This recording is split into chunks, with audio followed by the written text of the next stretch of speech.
Good morning, Bridget. It's a dark day today. Started off by the children not being ready for school and traffic being absolutely diabolical. But then I read my inbox of messages where parents reach out to me telling me the tales of persecution, basically. How they feel, how desperate they feel, how alone they feel. And all I can think of is what in the name of God is wrong with Bridget Phillips, and what's actually wrong with her that she cares so little about human life. Why is she not listening? One of her own MPs wrote a 74-page paper in 2013. That's Matt Rodda. He wrote a 74-page paper charting the damaging, destructive effects of an in-year move for students.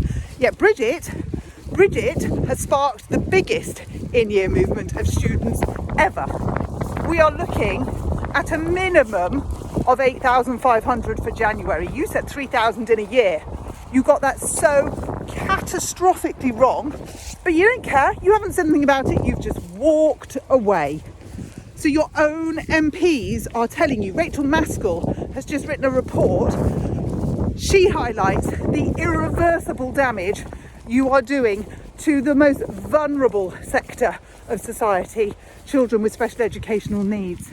You are exposing them to such harm that will never, ever be able to be put right. And you know it, and you're carrying on under the headline of tough choices. But as we said, Bridget, and I say to the children, if it's that tough, don't make it, but you carry on regardless.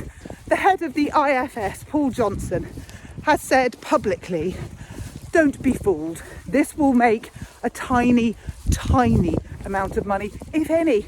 So you're not going to raise any revenue. In fact, if we carry on as we are today, you will be in deficit. Now, there are teachers in the state sector who are going to try and have meetings with their bursars, with their accounts team today to find out where the funding's coming from for the students that are moving into school. Because it's coming from somewhere, so it's got to come out of somewhere. So they're now beginning to say, well, hang on a minute. If we've got 8,500 places to fit into our school, how are we going to pay for that? What are you going to take money from to do that? The state sector is getting very, very jittery. The private sector is on its knees. And you, Bridget, you are walking away. You know what happened in Greece in 2015. You know they tried to tax education, and you know that they had to reverse that within a year. You know that in the EU it is illegal to tax education. You know all of this, and still you carry on. You are silencing MPs. You are actively promoting an ideology, and you are not listening to the parents or the children. The latter being the most important. That you can't undo this, Bridget. Once you've done it, you've done it. Because even if Kemi Badenoch gets in 2029, even if she reverses it then, there will be children who have suffered 4 or 5 years of your misery on an untested, unthought out policy. And you have walked away.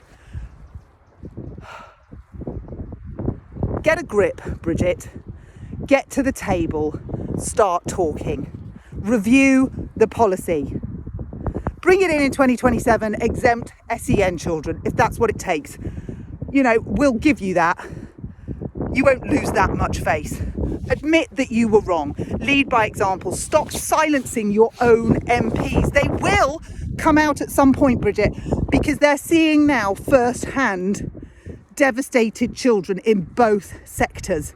They're seeing state teachers crumbling, they're resigning, they can't cope with what you've done. You've made an almighty mess, Bridget. Now it's time to clear it up.